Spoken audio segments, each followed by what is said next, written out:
Hi Whovians, Harry here, and welcome to my review of the penultimate episode of Doctor Who Season 2. That is right, the episode 7, Wish World. And this episode was crazy.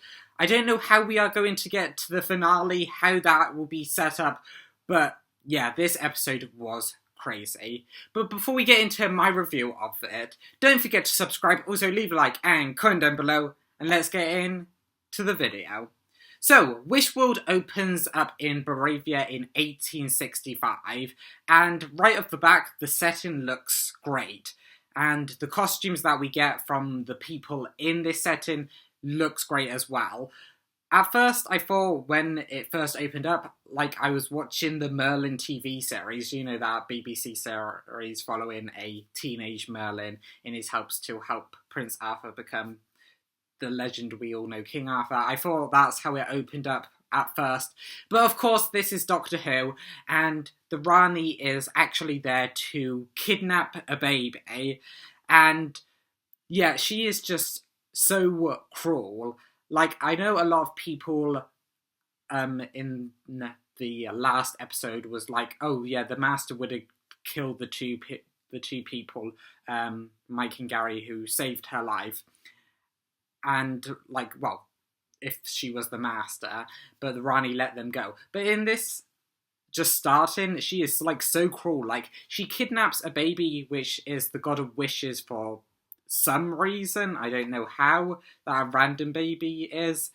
And she is just, I mean, she disintegrates the mother into flowers, she turns the other 6 children into ducks, and she turns the father into an owl with the help of the baby. The baby grants wishes because it's the god of wishes. So that's how she can do all that. But that is the most horrific fate ever. If the children still know that they are children, and the father still knows that he is a father, but they are ducks and an owl, which I hope it's not. I hope they just have duck brains and owl brains now, but yeah, hopefully they don't know that they were humans just a couple of seconds ago. But yeah, that is so cruel. You might not think she's the Master. Maybe she's worse. However, the reason that the Rani has kidnapped this baby is to help create an Earth that is entirely wished for and maintained by Conrad. That is right, Conrad from episode 4, Lucky Day, is back, and he is one of the main villains, along with the 2 Ranis in this episode. And the baby is how, well, the Ranis and Conrad go about creating, well, Conrad's perfect world.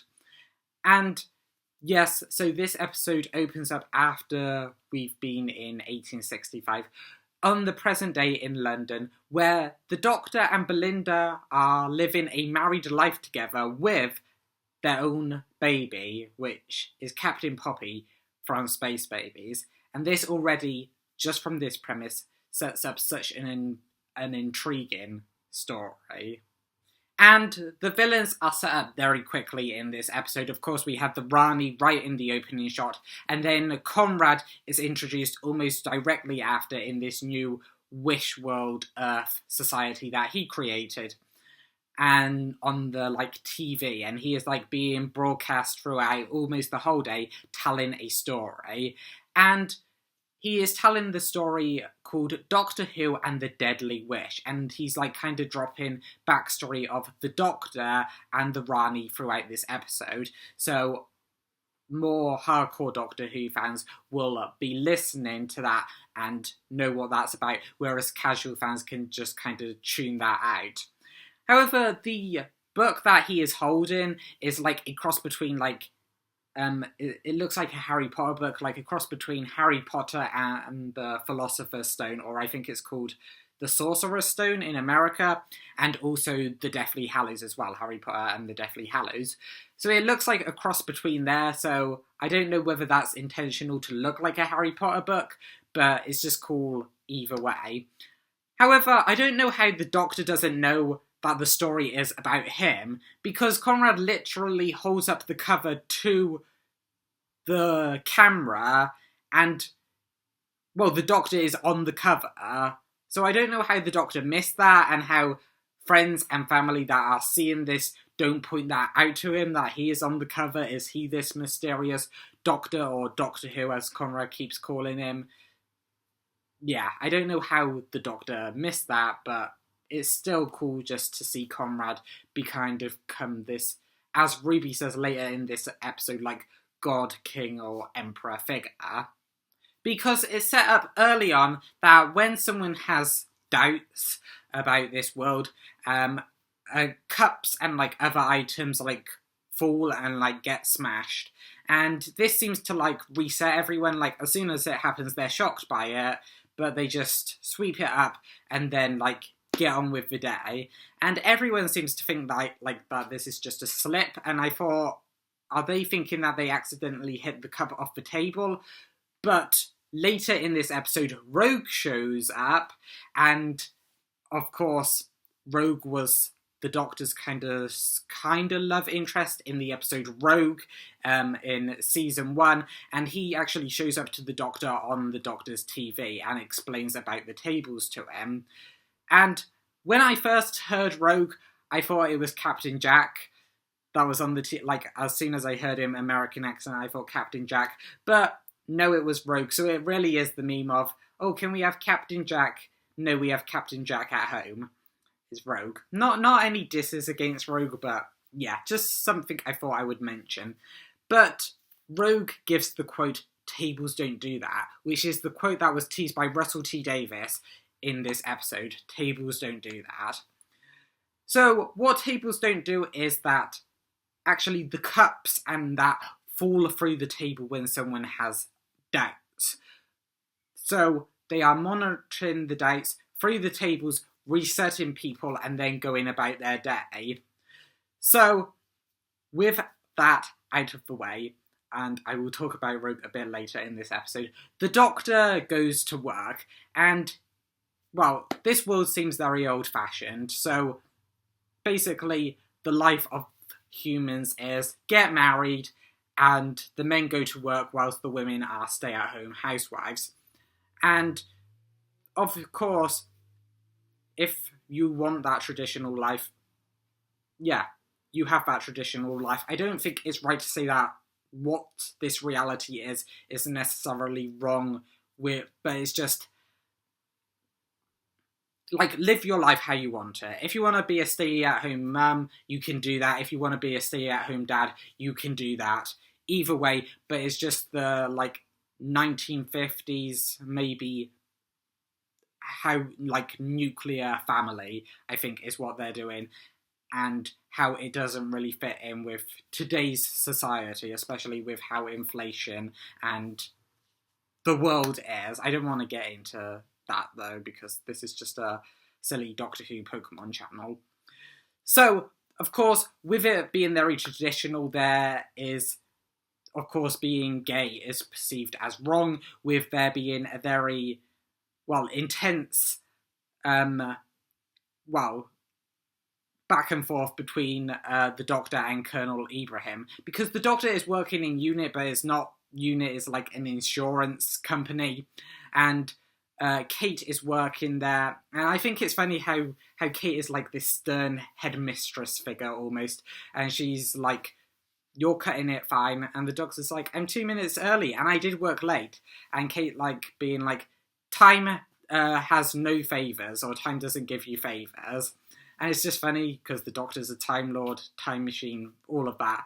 But Kate being really serious, and then Colonel Ibrahim like talking to the Doctor, and the Doctor's like, you should ask her out, and Colonel Ibrahim being like, no, she's too out of my league, and the Doctor being like, oh, you're beautiful, and then him being like, what do you mean by that? You can't say stuff like that. So of course, being gay is wrong as well, is the very old-fashioned ideas of thinking. So, of course, being at work is very old-fashioned, and that's what you should do. However, it's different for some people, because on his way to work, the Doctor passes Shirley, who's begging for money, and I knew that this was gonna be because in Lucky Day, Conrad accused Shirley of, like, collecting benefits, being on benefits, just because she was disabled. And I knew that was why Shirley was begging for money, because Conrad views her as being on benefits. So, of course, in his world, all the disabled people are just money grabbers in his way of thinking, which, of course, is wrong. But because of this, the disabled community are overlooked. And actually, that is a good thing, because they are not fooled by Conrad's lies. Unlike him saying, yeah, you're doing the right thing, getting married, going to work, being a stay-at-home mum, whatever, they are not fooled by Conrad's lies, because he doesn't care about them. So they actually have a plan that they have been formulating to fight back against Conrad. And we learn this because Ruby also doesn't trust Conrad as well. It's not fully explained how Ruby doesn't trust Conrad, because the Doctor and Belinda are trapped in this lie, and surely if they just had doubts, they would also be like Ruby, but they're not. They're more like under his control, under this wish world power. They think that their life is real. So I don't know why Ruby isn't. Maybe it's due to the events of Lucky Day, where she was, well, in a relationship with Conrad, and also the episode 73 Yards, where she lived through 2025, and it was totally different to how it is now. Maybe that's why she isn't under Conrad's plan, but I don't like how it's not really explained why she isn't. So, of course, I've talked about Conrad a lot in this episode, and how this wish world is like Conrad's perfect world, and he's trying to maintain it. However, you can see that he is actively struggling to maintain this world. He is fully required to put forward every bit of news. Otherwise, if he doesn't do the weather, like Kenya or some other country might get flooded, and he's actively struggling to hold it all together. This is seen when Mrs. Flood is like delivering him a sandwich, and there's actually a kind of touching scene, as much as it can be with Conrad and Mrs. Flood, where he hugs her. And then, of course, I have to talk about Mrs. Flood. Mrs. Flood, even though that she is shown to be, you know, the Rani's like kind of servant, she is also shown to be just as evil as the Rani is in this episode, delighting in storming into the Doctor and Belinda's home later in this episode, when Belinda reports the Doctor to, well, the like police force of this world that take away anyone that has doubts. So, of course, she is delighting in this, showing just how evil and maniacal that she actually is. And this actually goes forth into showing that the Rani and Mrs. Flood are the same person when you get down to it. Like, they even have, I think, the exact same mannerisms when they're on that scene just after the preview scene that was shown on YouTube, where where the Rani and Mrs. Flood are on a balcony and they have the exact same mannerisms. It just goes a long way to showing that they are the same person. And it is revealed in this like little scene that why Mrs. Flood was following the Doctor and Belinda the whole series, and that is because they needed the Vindicator to make sure that this world is destroyed. And why do they want the world to be destroyed? Well, it's all about the doubts. They want doubts. It's not about actually Conrad maintaining a perfect world. For the Ranis, it is about getting doubts from regular people.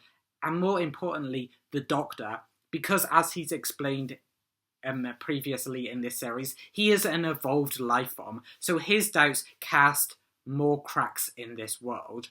And when midnight comes, it is seen why the Rani wanted doubts and why this wish world had to be set up to get her.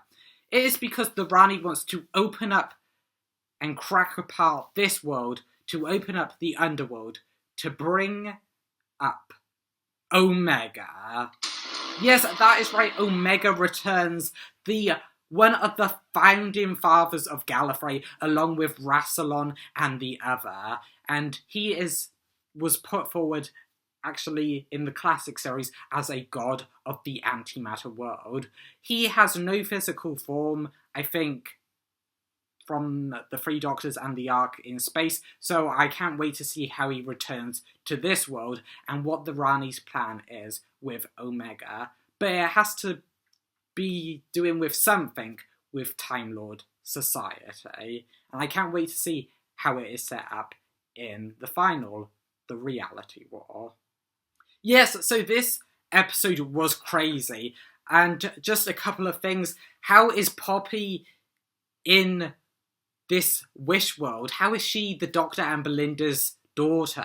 How is she their child? I don't know. Somehow, I hope that is explained why, but it seems that this is the key, because this episode actually ends with the Rani making the Doctor fall off the balcony down into the underworld. So how is he going to survive that? What has Poppy got to do with her actually being real? Why is this important? Hopefully we get answers to that. And also, I do just want to say, Susan does appear briefly between the broadcasts of Conrad and Rogue. I mean, she has to appear in the Reality War, or if we are getting season 3 of Doctor Who, she has to appear. We just have to see Carol Lamford and the Doctor. We have to see them reunite somehow. She just has to appear. It has to be all these visions of her for some reason. And also, again, just talking about Rogue, how does Rogue get a message to the Doctor? He is in a, looks like a HAL dimension that is falling into the abyss, as he states. How does he get a message to the Doctor? How has he managed to escape the Cholder? I don't know. Will we get the return of Rogue? And also, how does Earth survive and revert to normal, like we saw in the Next Time trailer for the Reality War? There's just so many things unexplained. I am glad that we got little glimpses of the Rani from the classic era, so that more hardcore Doctor Who fans will know that this is the Rani and be like, oh, it's the Rani, but it's not too much for casual fans, that they can just look over this as a new character. With I actually heard from my mum and dad, they really like the characterization of this new Rani, so hopefully she gets a bit more in this episode. She didn't get too much, so hopefully she gets a bit more, but she has already been established as a really menacing character. So hopefully more from her, and I wonder how this will map out with her plan, and also how Omega will tie into it. So, if I had to give a ranking for this episode, I think I would give it an 8 out of 10. I think that's what I would go with.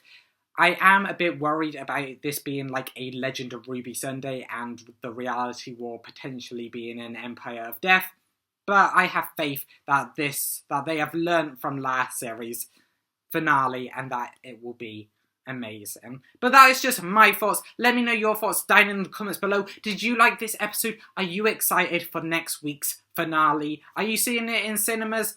Are you watching it when it is broadcast on the TV, because that is when it is first broadcast, or will you be watching it later on BBC iPlayer? Let me know your thoughts, as I said, down in the comments below. Also, if you like this video, don't forget to leave a like, also subscribe, and share it out. I will see you for the finale of Doctor Who. See you then.